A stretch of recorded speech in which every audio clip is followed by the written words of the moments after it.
Alright, let's give this a shot. I think I've got my video settings all worked out. So, let's jump right into it.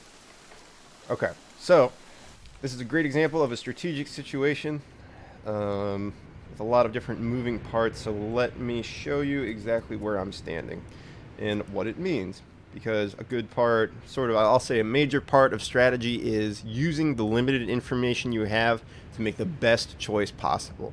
And it's like I was saying before, you already have all the information you need available to you to make the best choice. It's just a matter of interpreting and reading that information in the right way. So as I was mentioning before, if you remember, Aaron, any sort of region that has a border against a body of water could potentially work to your advantage, in that this is essentially one avenue of approach that an enemy will not be able to move an army across as easily as they could a land border. For example, I'm good friends with Liu Bei.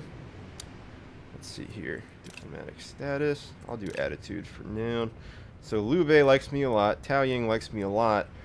So essentially, I can reasonably assume they're not going to suddenly march armies across my borders to fuck me up. However, I was recently at war with Yuan Shao and Lu Dai. Excuse me. And so what that means is, in terms of where they're going to approach from, I was recently at war. I was able to barter for peace. I actually managed to extort some money. I was beating Yuan Shao. Wasn't beating him badly per se, but essentially the war was tipping in my favor.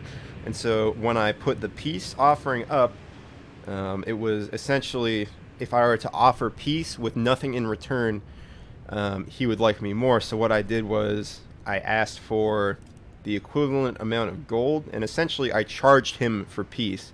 And this served two purposes. It slowed down his economy, and it buffed mine, because essentially he's paying me not to fight him and not to fuck him up further. So that's a good way to, fight the economic war with your enemies, so to speak. But in terms of my current material situation, Yuan Shao is my prime threat. He's directly across the river here. He has a vassal, Liu Dai, which is directly to my, let's see, that would be southwest. And so I can safely assume that the next time I'm at war with him, I need to prepare for the possibility that he is going to cross the river at any point here. I don't share a direct border with him, but as I said, he has to cross the river. I do share a direct border with Liu Dai here, and I need to prepare for the possibility that Liu Dai is going to be helping out Yuan Shao to fuck me up. So he is going to be moving. There's pretty much only one avenue of approach he has. He will have to take this road. If he wants to attack by land anyway, he's going to have to take this road, move up, and attack the city of Dong. Or he could take the river, but either way, the point is I can prepare in the same way. And this is by, as you can see, I'm going to move this army here into this city. And essentially, Kong Rong himself is going to be defending this entire region from attack. Because if I were to leave this undefended, they could sweep up, take this city, and then quickly get into more of my interior regions, as you can see here. So in this way, this particular city sort of acts as the southern keystone, the entrance into my interior regions. And so now that I know that these are my interior regions, and I know that because they're not under substantial threat, if Liu Bei does suddenly shift his diplomatic stance towards me and declare war, obviously that is a possibility.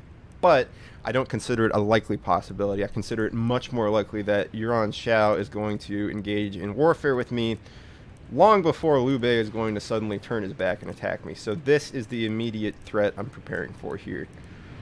So that said, I have one army on defense here.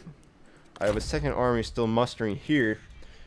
And in this case, if you've ever heard it said that the best defense is a good offense, what I might end up doing is waiting for Yuan Shao to make a push, an offensive push into my territory, beat an army, and then once that army is defeated, now I take my turn, use one of these armies to cross the river, and once I've done that, I'll move and attack one of his cities. I don't necessarily need to take it, but as long as I'm tying up his resources, if I'm confining one of his armies to a city, putting them in a position where they can't mobilize their army offensively, essentially I'm still doing a decent job of holding him at bay.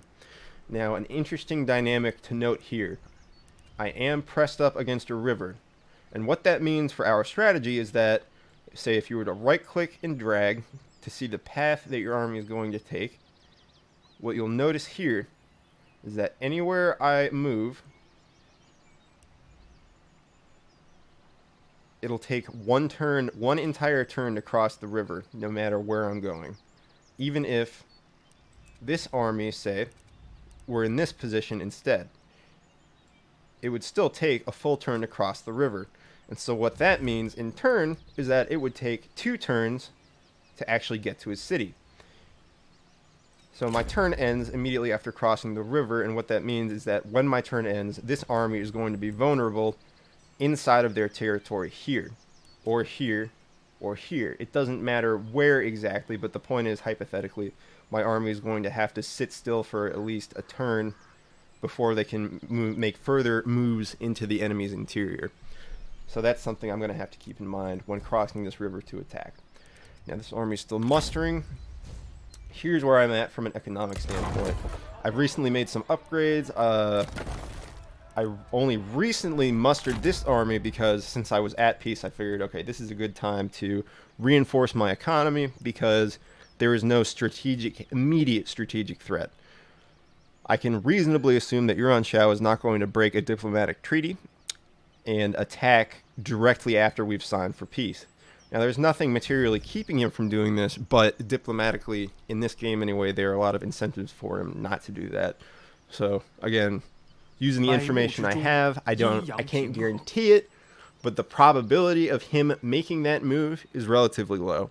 So, essentially, we just have to prepare. We can't prepare for every eventuality. We can't prepare for every possibility, but we can make preparations to put ourselves in a strategic position to defend ourselves from as many possibilities as possible. I know that's kind of a mouthful, but sort of as you do your own sort of strategy, as you start thinking in more of a strategic way, as you know, the more you make a habit of it, you'll sort of start to be able to do these calculations for yourself. But it's just a matter of adopting the right mentality and mindset starting out. So, as you can see, I'm currently making 751 little coins with the holes in them per turn. And this is enough to sort of buffer my economy. As you can see, I can afford to make upgrades if I wanted to, but with this level of income, I would rather just keep stockpiling money so that if I lose an army, or if I lose troops, or if I need to reinforce troops, I will have some in the bank so that I can do that. Essentially, I'm preparing for war right now. I'm preparing to wage an offensive war against Yuan Shao to hopefully push him further back away from the river, because I'm a little bit uncomfortable with how close he is right now. And doing that will definitely cause diplomatic problems with other neighboring polities, other neighboring nations, basically. Because the closer I get to them, the more of a threat they're going to regard me. But Yuan Shao is the biggest threat to me right now, so he is going to be my priority. I'm going to stop the video here for now and see how it looks.